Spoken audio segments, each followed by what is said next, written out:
तिमियाचा मुलगा बारतिमेय हा आंधळा भिकारी वाटेवर बसला होता. तेव्हा नासरेतकर येशू आहे ऐकून तो मोठ्याने म्हणू लागला, अहो दावीद पुत्र येशू, माझ्यावर दया करा. तेव्हा त्याने गप्प राहावे म्हणून अनेकांनी त्याला धमकावले, पण तो अधिकच ओरडू लागला, अहो दाविदाचे पुत्र, माझ्यावर दया करा. तेव्हा येशू थांबून म्हणाला, त्याला बोलवा. मग ते त्या आंधळ्याला बोलावून म्हणाले, फिर धर, उठ, तो बोलवीत आहे. तेव्हा ते आपले वस्त्र टाकून उठला व येशूकडे आला. येशू त्याला म्हणाला, मी तुमच्यासाठी काय करावे अशी तुझी इच्छा आहे? आंधळा त्याला म्हणाला, गुरुजी, मला दृष्टी प्राप्त व्हावी. येशू त्याला म्हणाला, जा, तुझ्या विश्वासाने तुला बरे केले आहे. तेव्हा लागलीच त्याला दृष्टी आली आणि त्या वाटेने येशूच्या मागे चालू लागला. Praise the Lord. Hallelujah. यरीको का एक अंधा भिखारी के बारे में बता रहे हैं. एक भिखारी जो है वो अंधा है, सड़क के किनारे बैठ के भीख मांग रहा है. प्रभु यीशु उसी रास्ते पर आ रहे हैं. शोर शराबा सुनकर पूछते हैं कि ये क्या हो रहा है, और लोग कहते हैं यीशु नासरी आ रहे हैं. शायद उन्होंने यीशु के बारे में सुना होगा, उनके चमत्कारों के बारे में, उनके शिक्षाओं के बारे में, इसीलिए उन्होंने एकदम पुकारना शुरू कर दिया, यीशु दाऊद के पुत्र, मुझ पर दया कीजिए. और लोगों ने क्या कहा? चुप रहे, ये हमारा काम है. जो बड़े लोग आ जाते हैं, कोई छोटे लोग, इसी प्रकार का लोग हम नहीं चाहते. वहां चाहते नहीं चाहते. बड़ी सभा हो रही है, वहां पे इसी प्रकार का लोग घुसना, लोग इसी प्रकार हमारे बीच में रहना हम नहीं चाहते. हम नहीं चाहते. और हम उन लोगों को चुप कराते हैं, उन लोगों को साइड में कहीं किनारे में कर देते हैं. भिखारी का क्या महत्व है, उसकी क्या मान्यता है समाज में? कोई अंधा जिसका कोई सुनवाई नहीं होती है, सड़क के किनारे बैठकर जब उसको पता चला कि प्रभु यीशु आ रहा है, उन्होंने चिल्लाया, यीशु दाऊद के पुत्र, मुझ पर दया कीजिए. Praise the lord. हालेलुया. लोगों ने उसको चुप रहने के लिए कहा, लेकिन जितना लोगों ने उसको चुप रहने के लिए कहा, उसने और ऊंचे आवाज में चिल्लाने लगे, यीशु दाऊद के पुत्र, मुझ पर दया कीजिए. जब लोग आपको बोलते हैं तुम्हारी ये बेकार की प्रार्थना बड़ी समझ आ गई, बड़ी भक्ति, जब आपके प्रार्थना के बारे में, आपके चर्च में जाने के बारे में, आपकी आध्यात्मिक साधना के बारे में जब लोग आपकी हंसी उड़ाते हैं, जब आपको बोलते हैं, तो हम सीधे पीछे हो जाते हैं. लेकिन यहां ये अंधा भिखारी पीछे नहीं हटा. वो चुप रहने के वजह उन्होंने और जोर से चिल्लाया, प्रभु दाऊद के पुत्र, हम पर दया कीजिए. और उनकी वह चिल्लाना यीशु को रोक दिया. वहां एक अंधा भिखारी यीशु को रोक सका, उनके चिल्लाने से यीशु रुक गया. वहां प्यारे भाई, प्यारे बहन, आप जितने भी अनचाहे लोग भी क्यों ना हो, आपको ऐसा लगता है कि हमारा कोई सुनवाई नहीं होती है, हमारा कोई मान्यता नहीं है, लेकिन आपकी एक प्रार्थना, आपकी एक पुकार ईश्वर को रोक सकता है. Praise the lord. हालेलुया. क्या आपके परिवार के लिए, क्या आपके बच्चों के लिए, आपके समाज के लिए, आपके पढ़ने के लिए ईश्वर के पास समय नहीं है? बहुत है. आप उसको रोक सकते हैं अगर आप इस अंधा भिखारी के समान प्रार्थना करेंगे तो. और ऊंची ऊंची आवाज में और चिल्लाए, कोई उसको रोक नहीं सका।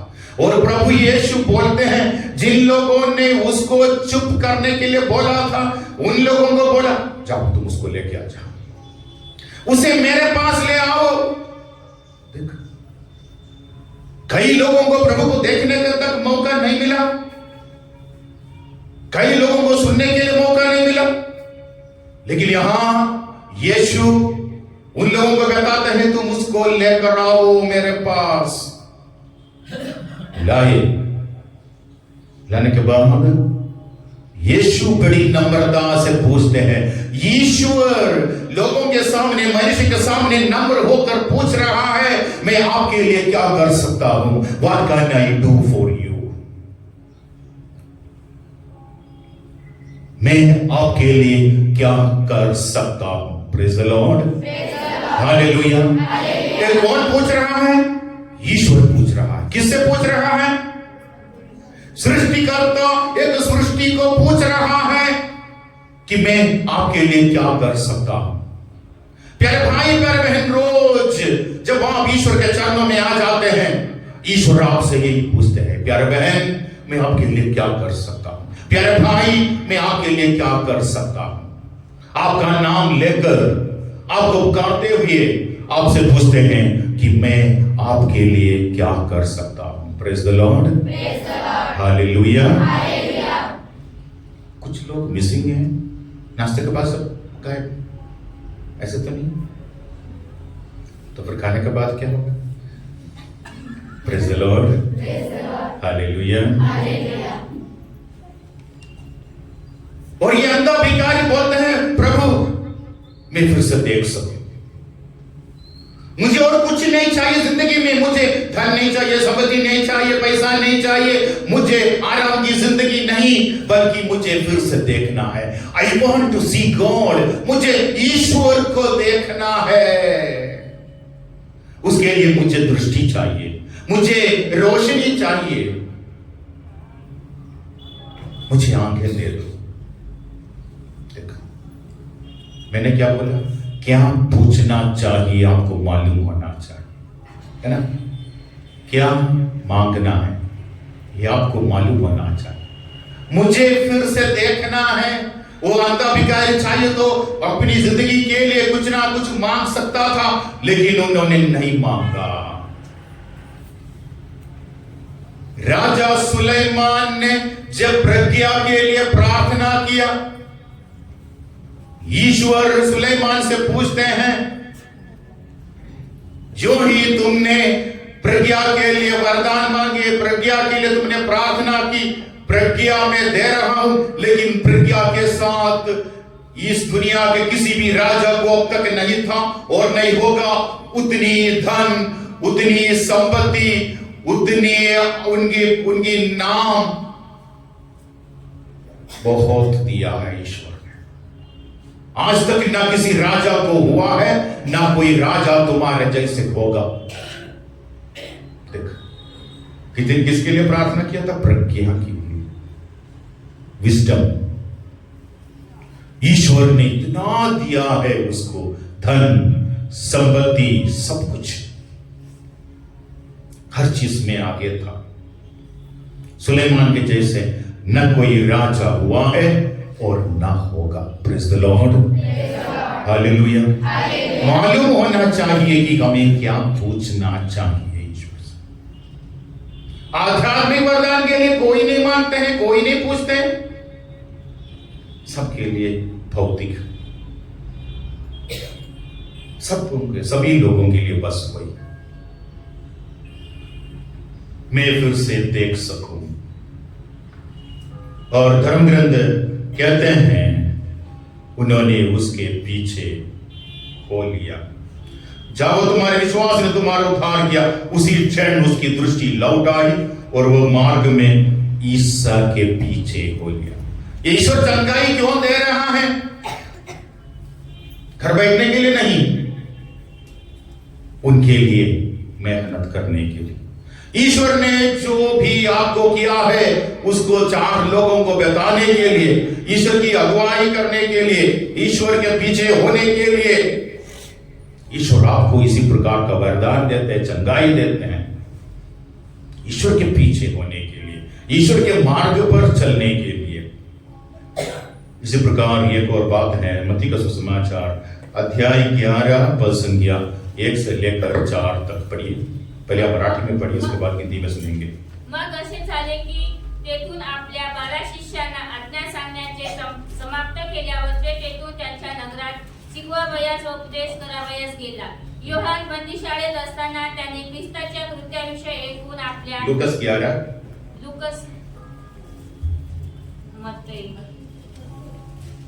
11 पढ़िए, 11 1 से लेकर 4 तक। मग असे झाले की तो एका ठिकाणी प्रार्थना करीत होता, ती त्याने समाप्त केल्यावर त्यांच्या शिष्यातील एकाने त्याला म्हटले, प्रभूजी, जसे योहानाने आपल्या शिष्यांना प्रार्थना करावयास शिकवले तसे आपणाही आम्हालाही ठीक है, बस इतना ही ठीक है। वो प्रार्थना बोलने का ठीक नहीं। एक दिन ईसा किसी स्थान पर प्रार्थना कर रहे थे। प्रार्थना समाप्त होने पर उनके एक शिष्य ने उनसे कहा, प्रभु हमें प्रार्थना करना सिखाइए, जैसे यूहन्ना ने भी अपने शिष्यों को सिखाया। और ईसा ने उनको प्रार्थना सिखाया। आपको मालूम है क्या प्रार्थना है कर रहे। एक दिन ईसा किसी स्थान पर प्रार्थना कर रहे थे। यीशु कहां प्रार्थना कर रहे थे? किसी स्थान पर।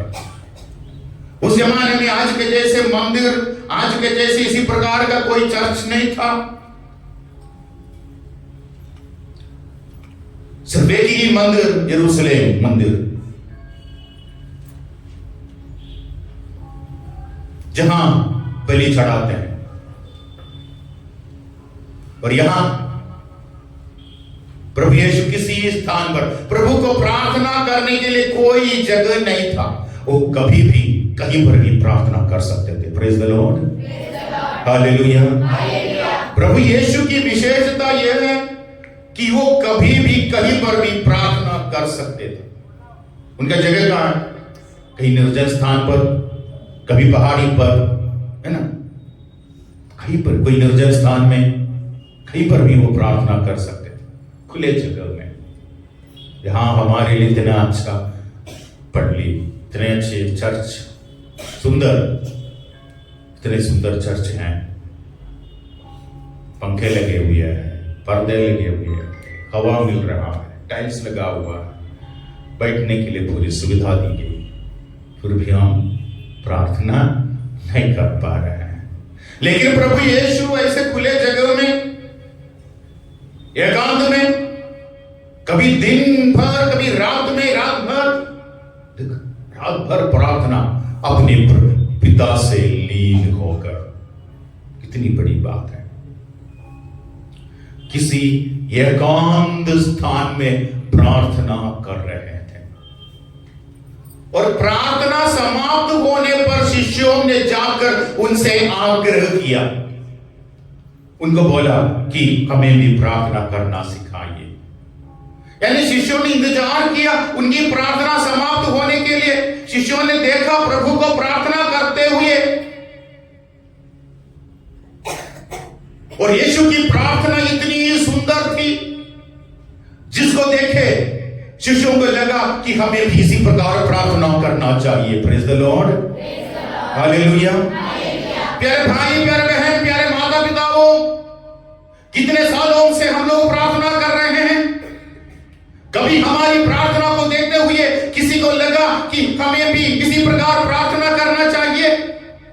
आपके बच्चों को, आपके परिवार के लोगों को, आपके आसपास के लोगों को आप प्रार्थना करते हुए देखने के बाद उनको ऐसे लगा है कि हमें भी प्रार्थना करना चाहिए। अगर उन किसी को नहीं लगा, इसका मतलब हमारी प्रार्थना में कहीं ना कहीं गड़बड़ है,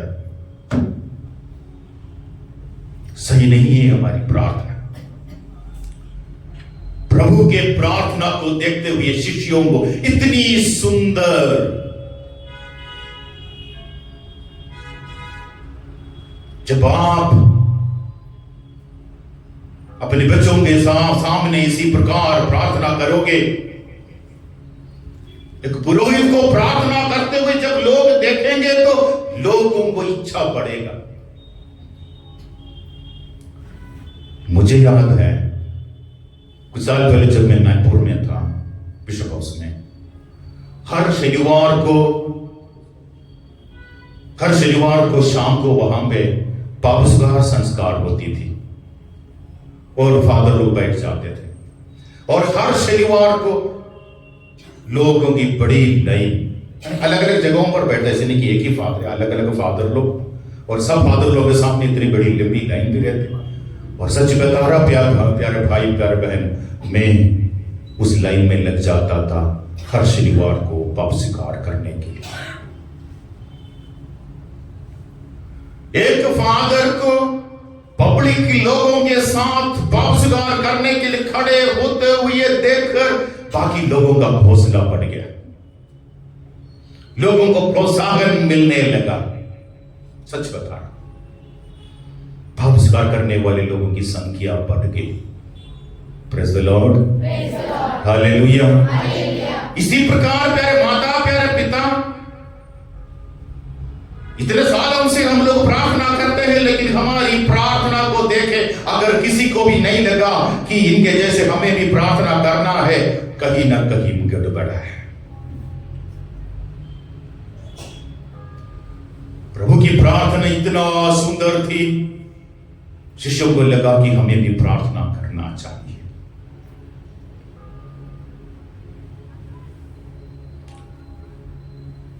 निर्गमन ग्रंथ अध्याय 17:8 से लेकर 13 तक पढ़ने की जरूरत नहीं। जब इस्राएल जनता को अमालेकियों के ऊपर युद्ध करना था, उनके विरुद्ध, प्रभु ने बोला जोशुआ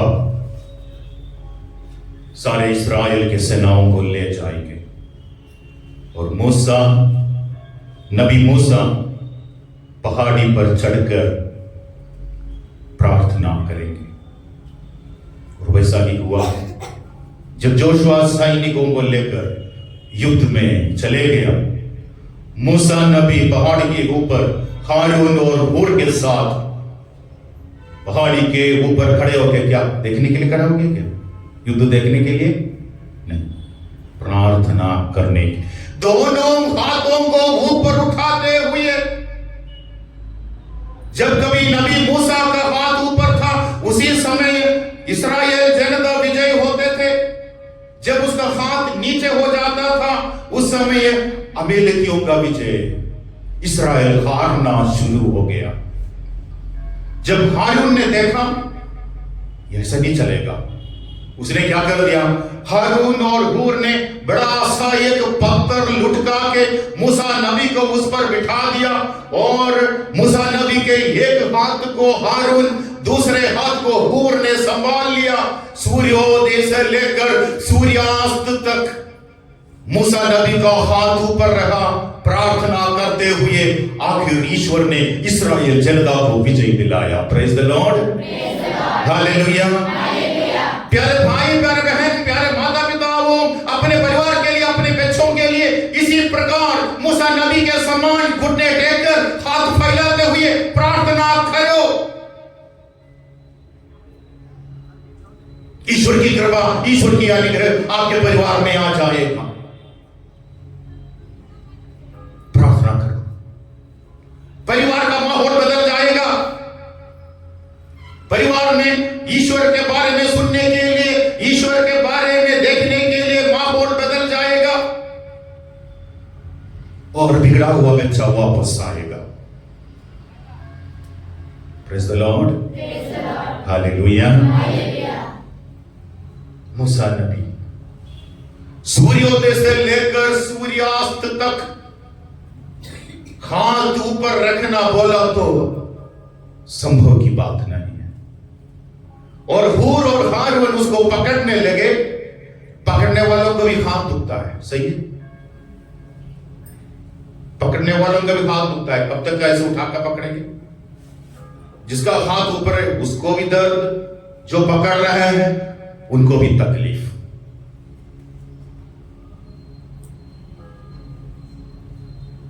पकड़ कर रख नहीं सकते। मुझे मालूम है कुछ दिन पहले, करीब 3-4 साल पहले की बात है, हमारे पल्ली के कैटेकिस्ट प्रचारक उसका बड़ा बेटा अवधूतग्रस्त, सुनील नाम है। रात को करीब 11:30 बजे फोन आया।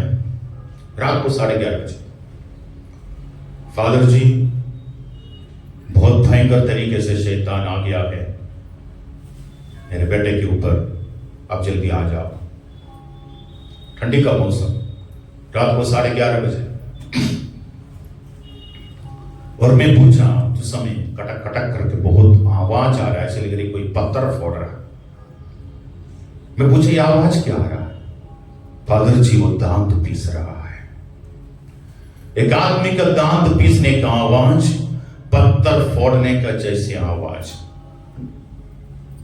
इतनी भयंकर तरीके से शैतान उसके वश में, शैतान उसके ऊपर आ गया है। फिर मैं जाके दूसरे और फादर है, मैंने उस फादर को उठाया, उनको बोला ऐसी ऐसी बात है। तो फादर नींद से उठ के आया, बोले आए कल सुबह देखेंगे। मुझे मालूम है कल सुबह तक ये आदमी जिंदा नहीं रहेगा। मैंने बोला नहीं फादर, मुझे जल्दी जाना होगा। फिर मैं तुरंत बाइक लिया, तैयार हो गया, पास में ही है, पहुंच गया। तो उतने में दूसरी बार पहुंचने के पहले दूसरा कॉल आया। पहले बोला मुझे फादर जी 8-10 लोगों ने उसको पकड़ के रखा है, फिर भी नहीं संभाल पा रहा। फिर दूसरी बार फोन कॉल, कम से कम 17-18 लोग पकड़ के रखा उसको, फिर भी संभाल नहीं पा रहा एक आदमी को। मैंने ऐसे कई लोगों को देखा है, कई लोगों को। तो एक बार तो मैं जैसे अंदर गया तो लोग उसको नीचे लिटाया है, ऐसे खोड़ है, और चारों तरफ से उसको ऐसे गांव के पूरे जवान लोग उसको ऐसे पकड़ कर बैठे चारों तरफ से, कम 17-18 लोग। तुम लोग सब छोड़ दो उसको, वो सब छोड़ कर भागे। बोले सुनील आ जा। फिर 12 बजे से, करीब 12 बज गया होगा उस समय, 1:30 बजे तक उसको छुटकारा मिला। उस बीच में उसने कई लोगों को वार किया बड़ी भयंकर तरीके से। शैतान ने 7 बजे से उसको पटक दिया था, पटकना शुरू कर दिया था। रास्ते में पूरा पटक पटक के चेहरा सब फूट गया, खून बहने लगे, हाथ पैरों में सब चोट। ईश्वर ने उसको छुटकारा दिया करीब रात को 1:30 बजे तक। तो कहने का मतलब पकड़ कर रखना बोला तो नहीं, जब वो आए तो मुझे ये बात याद आया। तो प्रार्थना के लिए मोसेस ने अपने हाथ को ऊपर रख दिया, तकलीफ। इसलिए मैंने कल बोला थोड़ा सा प्रायश्चित करके, उपवास करके प्रार्थना करो, बहुत बहुत बदलाव आ जाए, बहुत फर्क पड़ेगा, काफी फर्क पड़ेगा। तो प्रार्थना का टॉपिक में हमें समाप्त करना हूं। हम लोग थोड़ा आगे जाएंगे। मार्कुस का सुसमाचार ले लीजिए आप लोग।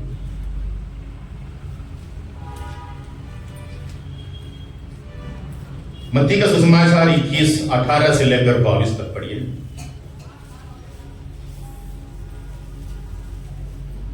मग सकाळ तो परत नगरात येत असता त्याला भूक लागली आणि ते वाटेवर अंजिराचे एक झाड होते ते पाहून तो त्याच्याजवळ गेला, पण पाण्याशिवाय त्याला त्यावर काही मिळाले नाही. मग त्याने त्याला म्हटले, यापुढे तुला फळ कधी नाही हो. आणि ते अंजिराचे झाड ताबडतोब वाढून गेले. हे पाहून शिष्यांनी आश्चर्य करून म्हटले, अंजिराचे झाड लागलेच कसे वाढून गेले? येशूने त्यास उत्तर दिले, मी तुम्हास खचित सांगतो, तुमच्या ठाई विश्वास असला तर तुम्ही संशय धरला नाही तर अंजिराच्या झाडाला केल्याप्रमाणे तुम्ही कराल. इतकेच नाही तर या डोंगरावर तू उपटून समुद्रात टाकला जा असे म्हणाला तर तसे होईल. आणि तुम्ही विश्वास धरून प्रार्थनेत जे काही मागाल ते तुम्हाला मिळेल. सवेरे शहर लौटते समय ईसा को भूख लगी। वे रास्ते के किनारे अंजीर का पेड़ देखकर उसके पास आए। उन्होंने उसमें पत्तों के सिवा और कुछ नहीं पाया और कहा, तुझ में फिर कभी फल न लगे। और उसी क्षण अंजीर का वह पेड़ सूख गया।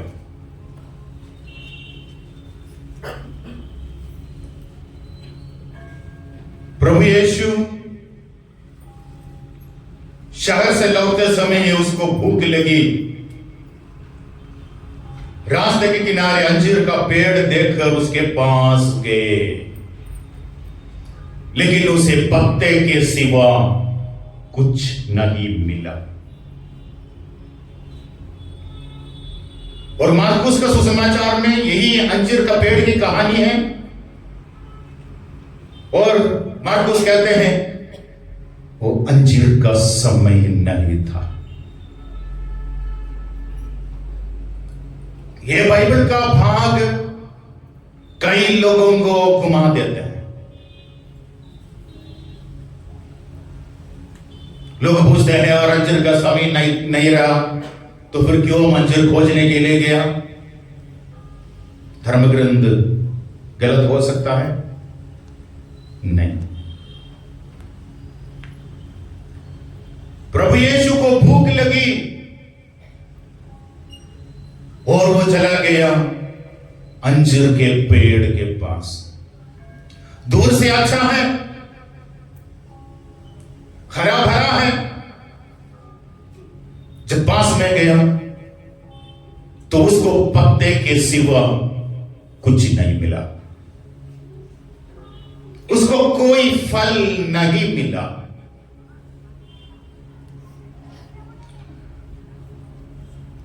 और मार्कुस कहते हैं वो अंजीर का समय नहीं था। अभी सवाल ये होता है प्यारे भाई प्यारे बहन, अगर वो अंजीर का समय नहीं रहता तो फिर प्रभु यीशु क्यों अंजीर खोजने के लिए गया? उसको क्यों शापित किया? अभिशाप, फिर से तुमसे कोई फल ना खाए, और तुरंत वो पेड़ सूख गया। ये कौन सा पेड़ के बारे में बता रहे हैं? इसका मतलब अंजीर का पेड़ फल नहीं है, सिर्फ पत्ते हैं। और मार्कुस कहते हैं वो अंजीर का सीजन भी नहीं था। फिर क्यों गया? फिर क्यों उसको अभिशाप दिया? फिर कैसे सूख गया? इसका मतलब एक पेड़ के बारे में नहीं बता रहे हैं। अंजीर का पेड़ से तुलना किया है इस्राएल जनता को, सारे इस्राएल को। पुराने विधान में कई जगहों पर यिर्मयाह का ग्रंथ अध्याय 8 पद संख्या 13, अंजीर बताओ इस्राएल से कहां है हमारा मराठी भाई? अच्छा इधर है। यिर्मयाह अध्याय 8 पद संख्या 13। मराठी भाई बोलने से बुरा तो नहीं लगा? मैं प्यार से बोला। परमेश्वर म्हणतो, मी त्यांचा अगदी नायनाट करीन। द्राक्षलतेवर द्राक्ष अंजीराच्या झाडावर अंजीर नसतील, पानेही वाळून जातील, म्हणून त्यास पायांनी खुरवतील, अशाच मी नेईन। हिंदी में है किसी के पास? पढ़िए। प्रभु ये कहता है मैंने उनका विनाश करने का निश्चय किया है। हाँ, उनकी दाखलताओं में भी एक भी अंगूर नहीं मिलेगा। उनके अंजीर वृक्षों में एक भी अंजीर नहीं। उनके अंजीर वृक्षों में एक भी अंजीर नहीं। यह इस्राएल के बारे में बता रहे हैं, इस्राएल जनता के बारे में। होसिया, नबी होसिया का ग्रंथ अध्याय 9 पद में बता दिया है। इस्राएल से तुलना किया है अंजीर का पेड़ से। यानी प्रभु यीशु के 3 साल के प्रेरणादायी कार्य के बावजूद भी उन्हें कोई फल नहीं मिला है। उनको सिर्फ पत्ते देखने को मिला है, दूर से अच्छा है, प्रार्थना में जाते हैं, चर्च में जाते हैं, रोजमाला बोलते हैं, बर प्रसाद लेते हैं, बाबू सुगार करते हैं, हालेलुया बोलते हैं, ताली बजाते हैं, नाचते कूदते, सब कुछ है। ये सब क्या है? ये सब पत्ते। पत्ते क्या है? छल कपट। क्या है? छल कपट। दूर से अच्छा है, हरा भरा है, नजदीक में गया, उसमें कोई फल, उसमें कोई फल नहीं मिला है। ईश्वर को पत्ते नहीं बल्कि उनको फल चाहिए।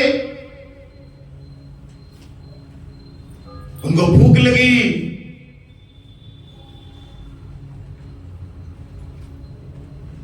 प्रभु यीशु का भूख किस बात की भूख है? फल के लिए, फल देखने के लिए। प्रभु यीशु को भूख लगे तो उसको बहुत सारे रास्ते हैं, है ना। उनको भूख लगी, अंजीर नहीं मिला, उस पेड़ को सुखा दिया, ऐसा नहीं है। तो समाचार में सिर्फ दो ही जगह पर बता दी भूखा था। एक ये, दूसरा जब 40 दिन का उपवास करते समय, है ना, जब उसको भूख लगी तो शैतान आके उसकी परीक्षा ली। भूख किस बात की भूख?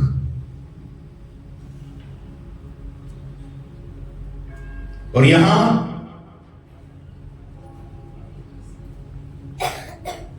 उनको पत्ते नहीं बल्कि फल चाहिए। उनका भूख उस फल देखने के लिए।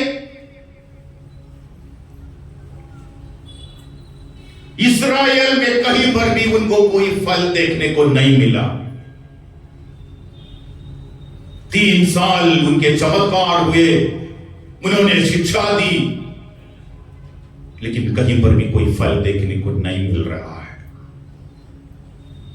हम किसी को कब अभिशाप देते हैं, श्राप देते हैं?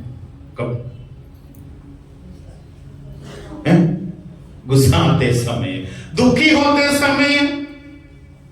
हर दुख में नहीं, हर गुस्सा में नहीं, लेकिन जब किसी भी बात की कोई नियंत्रण नहीं रहते हो, यानी हम लास्ट, आखिरी रास्ता या लास्ट रिसोर्ट, है ना, जब असहनीय हो जाते हैं, हम बोल देते हैं कुछ भी, लेकिन गलत बात ऐसे कोई बोलना नहीं चाहिए।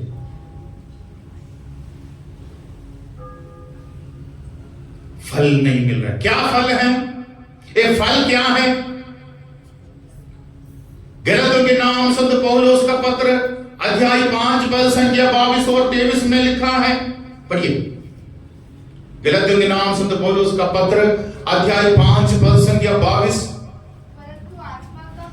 परंतु आत्मा का फल यह है प्रेम, आनंद, शक्ति, सहनशीलता, मिलनसारी, दयालुता, ईमानदारी, सौम्यता और संयम।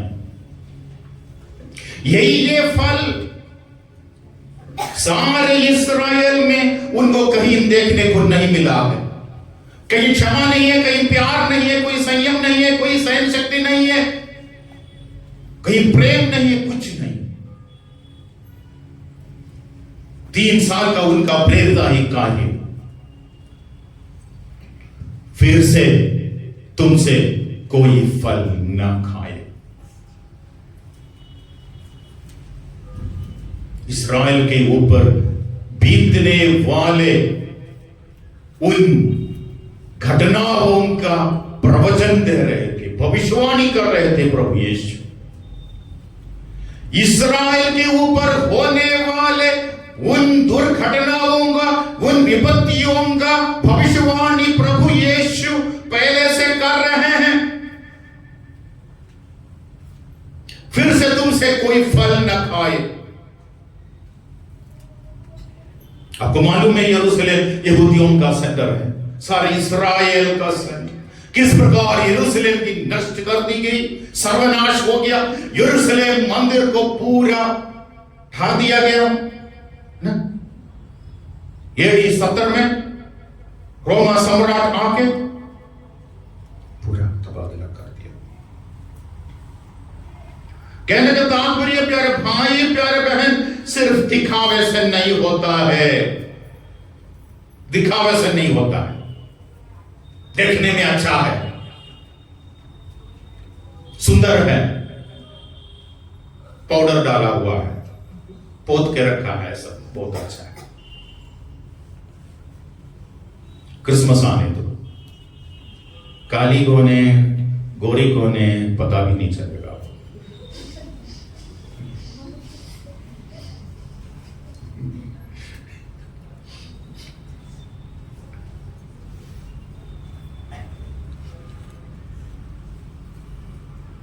राजाओं का पहला ग्रंथ अध्याय 16, जब सामुएल नबी जाते हैं राजा दाऊद का अभिषेक करने के लिए, 16 में शायद मेरा ख्याल 16 शायद साउल का होगा या सामुएल के ग्रंथ में, राजाओं का ग्रंथ नहीं, सामुएल के ग्रंथ।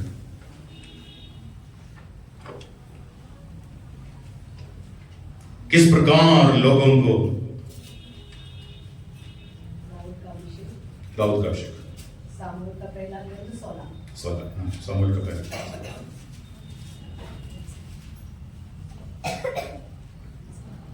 मी आपली दासी को नहीं ठीक है आप पूरा मत करो। जब नबी सामुएल को ईश्वर भेज देते हैं, तुम जाके जस्से के घर में जाके उनके, ये ईश्वर बोलते समय पूरा नहीं बोलते, कुछ सरप्राइज, कुछ सस्पेंस में रखता है। सामुएल को इतना ही बोला, तुम जाके जैसे के 7 पुत्रों में से एक को तुमको अभिषेक करना है, कौन है वो नहीं बताया, मैं बता दूंगा। और वहां जाके सब आने लगे, बड़े से लेकर छोटे तक। सबसे पहले कौन है? अबीनादाब, है ना, एलियाब आया। सबसे पहले एलियाब आया, एलियाब को देखे ये सोचने लगा कि निश्चय ही यही ईश्वर का अभिषिक्त है। उनका ऊंचा कद, उनके शारीरिक रूप को देखते हुए सामुएल नबी को लगा ये योग्य इस्राएल के राजा बनने के लिए ये योग्य है। प्रभु ने क्या कहा? प्रभु ने सामुएल से कहा, उनके रूप रंग और लंबे कद का ध्यान नहीं रखना, मैं उसे नहीं चाहता। देख, दूसरा आया, दूसरा के भी प्रभु ने बोला, उनके अंदर तम में छल कपट है, मैंने उसका इनकार किया है। देख,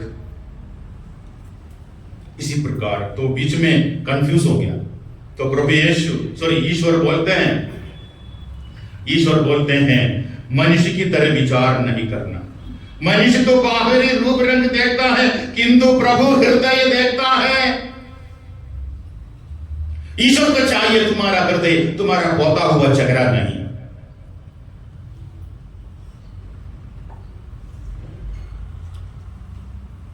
ईश्वर को तुम्हारा हृदय।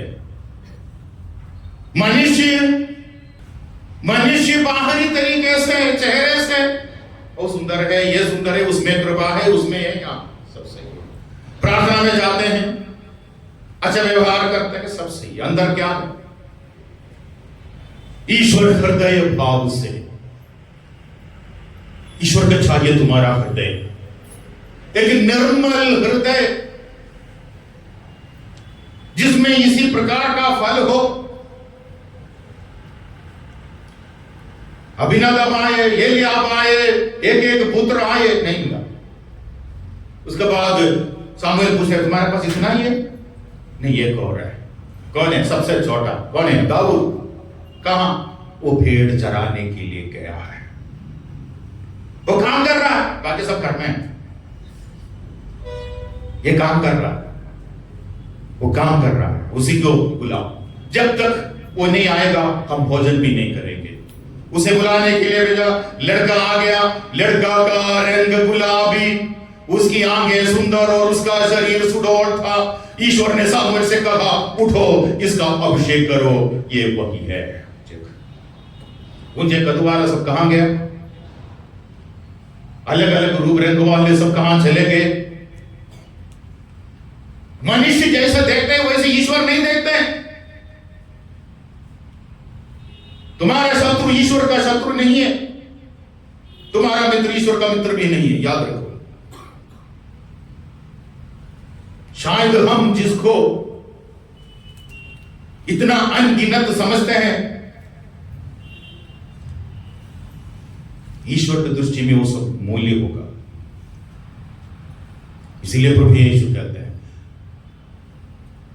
जो मनुष्य के सामने उत्कृष्ट है वो ईश्वर की आंखों में घृणित है। हमारे लिए जो अच्छा है ईश्वर के लिए अच्छा होना कोई जरूरी नहीं है, अच्छा नहीं है। तो ये पत्ते दिखाकर काम नहीं चलेगा।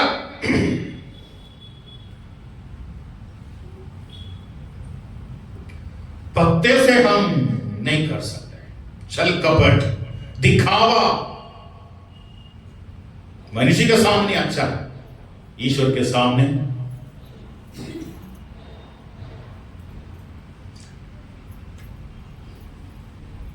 इसीलिए सकरिया का ग्रंथ अध्याय 4 वचन या 7 में कहते हैं,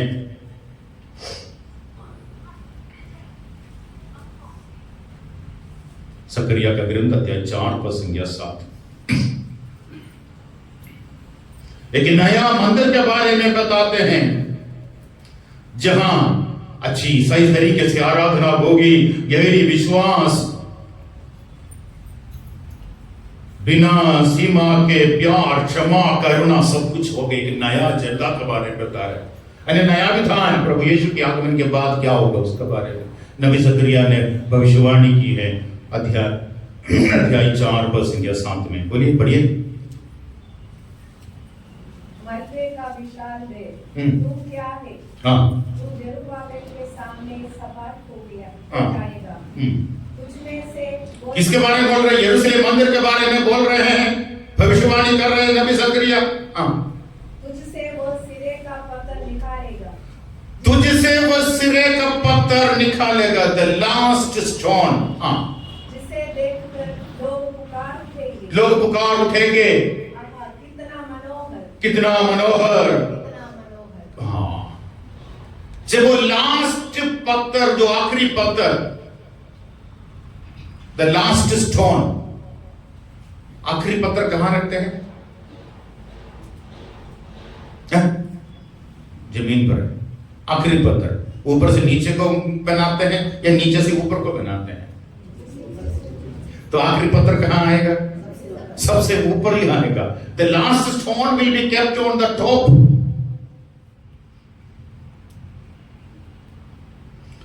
ये आखिरी पत्थर कौन है? प्रभु यीशु, the last stone। एक नया जनता आएगा जिसमें क्षमा है, जिसमें प्रेम है, एक दूसरे को प्यार करेंगे, सचमुच में आराधना होगी, देश विदेश से लोग जमा हो जाएंगे प्रभु के वही प्रीति भोज में। आज जो हो रहा है उसकी भविष्यवाणी, उसकी भविष्यवाणी। अलग अलग कॉन्टिनेंट, अलग अलग भूखंड से, अफ्रीका से, एशिया से, ऑस्ट्रेलिया से, अमेरिका से, हर जगह में लोग जमा हो जाएंगे एक विश्वास में अधिष्ठित एक नई जनता, प्यार मोहब्बत के साथ प्रभु के पुनरुत्थान के बाद एक नया विधान, एक नई आराधना।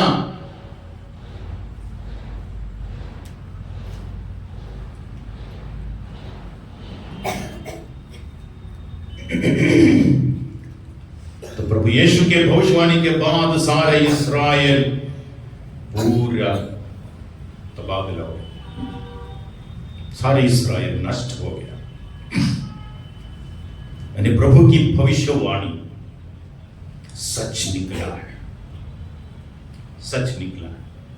इसीलिए आपको मालूम है, जब शिष्यों ने कहा था जेरूसलेम मंदिर को दिखा, कितना रमणीय है, कितना सुंदर है, कितनी कीमती मोतियों से पत्थरों से बनाया हुआ है ना, शिष्यों ने बोला ना। तो प्रभु ने क्या बोला? प्रभु ने क्या बोला? पत्थर के ऊपर पत्थर नहीं रहेगा, पत्थर के ऊपर पत्थर नहीं रहेगा। ऐसा ही हुआ है, ऐसा ही हुआ है। मैं कई बार सोचता था, प्यारे भाइयों प्यारे बहनों, ईश्वर की योजना के अनुसार बनाया हुआ ईश्वर के मंदिर को तोड़ने के लिए ईश्वर ने कैसी अनुमति दी? ये दूसरा मंदिर है। सबसे पहला मंदिर किसने बनाया था? राजा सुलेमान। राजा सुलेमान ने मंदिर को बनाया था। वो मंदिर ये दूसरा मंदिर से काफी सुंदर था। ये मंदिर बोला तो हमने जैसे मंदिर देखा वैसा नहीं है। सबसे बड़ा मंदिर कहां देखा है? कुंगरी में है एक मंदिर, एक बड़ा चर्च, पता नहीं बाकी जगहों में। ये जो यरूशलेम मंदिर है 33 एकड़ में फैला हुआ है, 33 एकड़ में, शायद जितना ब्रह्मोरी शहर है उससे भी बड़ा।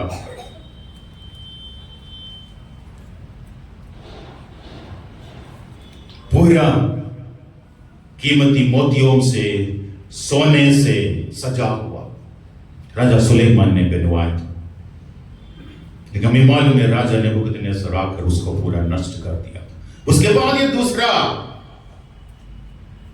इससे कई गुने सुंदर थे वो, फिर भी यानी जो मंदिर ईश्वर के योजना के अनुसार, उनके पद्धति के अनुसार प्रभु ने बोला कितना लंबाई चाहिए, कितना चौड़ाई चाहिए, कहां मंदिर का फाटक है, सब कुछ ईश्वर के हिसाब से किया। फिर भी ईश्वर ने उस मंदिर को नष्ट करने के लिए छोड़ दिया। कारण यह है कि ईश्वर मंदिर का जो मकसद है पूरा नहीं हुआ। संत पौलुस कहते हैं आपका शरीर ईश्वर का मंदिर है। सही है, नया विधान में, यानी ये पत्थरों का बनाया हुआ नहीं, बल्कि आपका शरीर ईश्वर का मंदिर है। उस मंदिर को नष्ट नहीं करना, उस मंदिर को अपवित्र नहीं करना करके संत पौलुस लिखते हैं रोमियो के नाम संत पौलुस का पत्र में। तो यहां ईश्वर जिस मकसद से, जिस मतलब से एक मंदिर को बनवाया, उसका मतलब पूरा नहीं होता है। If the purpose is not met, finished. किसी व्यक्ति को, एक व्यक्ति को बुलाते हैं, एक पुरोहित को बुलाते हैं, एक धर्म बहन को बुलाते हैं, धर्म प्रचारक को बुलाते हैं, पारिवारिक जीवन बिताने के लिए माता पिताओं को बुलाते हैं। ईश्वर जिस मकसद से बुलाया है, उस बुलाहट का मतलब यदि आपके जीवन में आप पूरा नहीं कर रहे हैं, प्यारे भाई प्यारे बहन, इसी प्रकार नष्ट करने के लिए छोड़ सकते हैं। Praise the lord, hallelujah. तो ईश्वर को चाहिए फल, उस पवित्र आत्मा का फल हमारे जीवन में दिखना चाहिए। पत्ते नहीं, पत्तों से काम नहीं चला सकते हैं। जो सही भक्ति, सही विश्वास, सही आराधना, सही प्रकार का प्यार, ये सब तब देखने को मिलेगा। आज ईश्वर एक व्यक्ति में, एक परिवार में, किसी समुदाय में झांक कर देख रहा है, वो पत्ते के लिए नहीं बल्कि फल के लिए। उनको फल चाहिए, पत्ते से नहीं। पत्ते तो कुछ काम का नहीं रहता है। पत्तों से तो हमें मालूम है है ना, दूसरों को बेवकूफ बनाने के लिए। पतों से एक बार हमारे दादा दादी वगैरह, हमारे जो नाना नानी वगैरह, उत्पत्ति ग्रंथ में आदम और हव्वा सब कुछ होने के बाद पत्तों से काम निपटाने के लिए सोचा, है ना, पत्तों से ढक दिया तो सब कुछ हो जाएगा।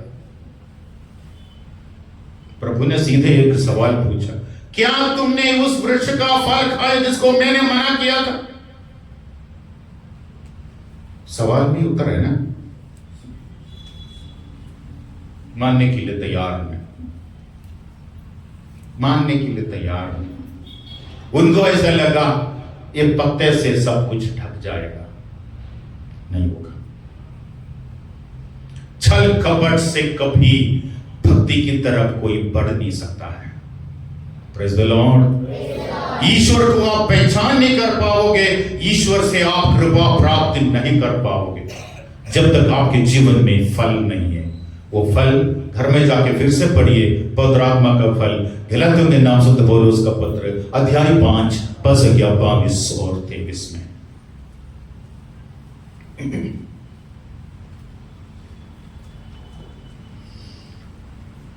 तो सफनिया का ग्रंथ अध्याय 1 पद 12, सफानिया हिंदी में, यानी यरूशलेम की तलाशी लेने के लिए ईश्वर आ रहा है हाथ में मशाल लेकर। पढ़िए सफानिया 1:12। उस समय में बत्तियां लेकर यरूशलेम की तलाशी ले लूंगा, यरूशलेम की तलाशी ले लूंगा और उनको दंड दूंगा जो अधिक आत्मविश्वास के कारण मन ही मन कहते हैं, प्रभु ईश्वर न भला न ही बुरा कर सकता है। उस समय ईश्वर आएगा हाथ में बत्ती लेकर, यानी बड़ी बारीकी से तलाशी ले रहे हैं यरूशलेम के हर एक परिवार के, ताकि कुछ भी मिस ना हो, नष्ट ना हो। बड़ी बारीकी से तलाशी लेगी ये फल खोजने के लिए। हर एक व्यक्ति के जीवन में, हर एक समुदाय में, हर एक परिवार में ये फल। एक दूसरे के साथ, कहने का मतलब है प्यार मोहब्बत के साथ रहने के लिए। प्रभु यीशु ने तो नया विधान में हमको वही सिखाया, ये फल दिखना चाहिए। कृपया खड़े हो जाइए।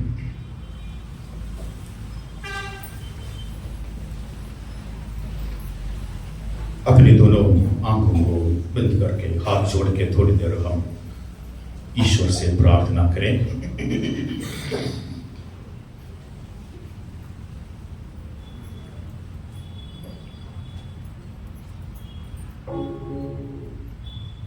हे पिता परमेश्वर, हम आज नतमस्तक होकर आपके सामने आए हुए हैं। प्यारे प्रभु, सबसे पहले हम अपने आध्यात्मिक जीवन में कई बार छल कपट किया है। हमारे अंदर में बुराइयां भरा हुआ है। आज आपके वचन से हमें ये मालूम हुआ है, आंखें बंद करके बच्चे लोग हाथ जोड़ के ईश्वर के संगति में रहें। आज हमें आपके वचन से हमें मालूम हुआ है कि हमारा आध्यात्मिक जीवन एक दिखावा था, उसमें कोई फल नहीं था। पवित्र आत्मा के उन फलों से हमें भर दे प्रभु। हमारी प्रार्थना, हमारा व्यवहार, हमारी बातचीत सब मनुष्यों के सामने मनुष्यों को खुश करने के लिए, लेकिन शायद ईश्वर से संतुष्ट नहीं हुआ है। हाँ प्रभु, उस अंधा भिखारी बर्थेमियुस के समान चिल्ला चिल्ला कर, रो रो कर आपका नाम लेकर पुकारते हुए लोग हमारी उपहास करते समय, लोग हमारी निंदा करते समय उन बातों में नहीं, बल्कि अपने आध्यात्मिक जीवन में आगे बढ़ने के लिए हमें शक्ति दे। प्यारे प्रभु, आपने अपने शिष्यों को सिखाया।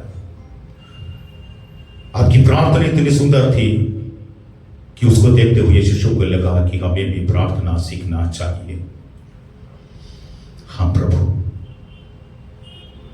आपने हमें बुलाया एक पारिवारिक जीवन बिताने के लिए, एक धार्मिक जीवन बिताने के लिए, एक पुरोहित के रूप में, एक धर्म बहन के रूप में, एक धर्म प्रचारक के रूप में, या एक माता पिता के रूप में हम असफल हो गए। हम अपने बच्चों के सामने, अपने लोगों के सामने आपके समान प्रार्थना करने के लिए, जिसका फल ये हुआ कि हम और हमारे लोग प्रार्थना से दूर चले गए। हमें माफ कर दे प्रभु। हमारा आध्यात्मिक जीवन इसी प्रकार एक डिसऑर्डर में आने से हमारे जीवन में पवित्र आत्मा का फल प्रकट नहीं हुआ है। बपतिस्मा संस्कार के जरिए हमने पवित्र आत्मा को ग्रहण किया था। दृढ़ीकरण संस्कार के द्वारा उस पवित्र आत्मा के फलों को हमने प्राप्त किया है। लेकिन आज कई साल के जीवन के बावजूद भी, आज 40 साल, 30 साल, 50 साल, 60, 70 साल हो गए, लेकिन फल नहीं दिख रहा है। हम प्रभु, आज हम बड़ी दुख के साथ अपने हृदय को आपके सामने खोल कर रख रहे हैं।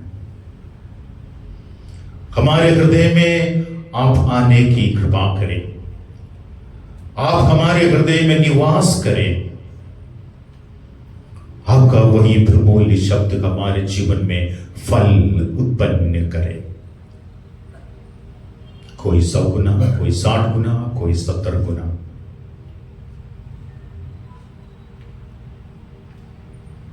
हम प्यारे प्रभु, जहां कहीं पर भी हम असफल हो गए, इस वक्त हम अपने परिवार को, अपने आध्यात्मिक जीवन को आपके श्री चरणों में समर्पित कर रहे हैं। हमारे परिवार में आने की कृपा कर, हमें संभाल। शायद प्रार्थना एक प्रकार की रिचुअल बन गया है। हम गहराई तक नहीं जा पाए हैं। हम ईश्वर के वचनों का अर्थ नहीं समझ पाए। आपको हम त्याग दिए।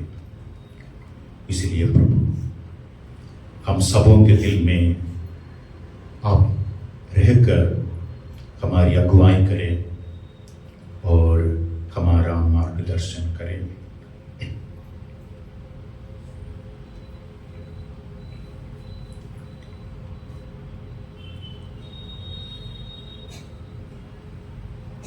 थोड़ी देर ईश्वर के सन्निधि में खड़े होते हुए अपने मन की जांच करें।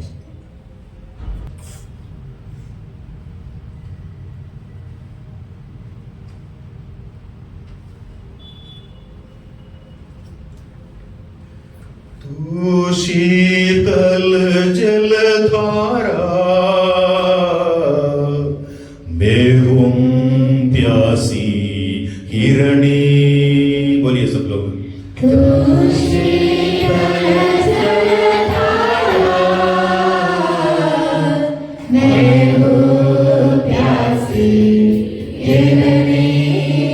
तुझसे कैसे मैं दूर रहूं, तुझसे कैसे मैं दूर रहूं।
कृपया बैठ जाइए।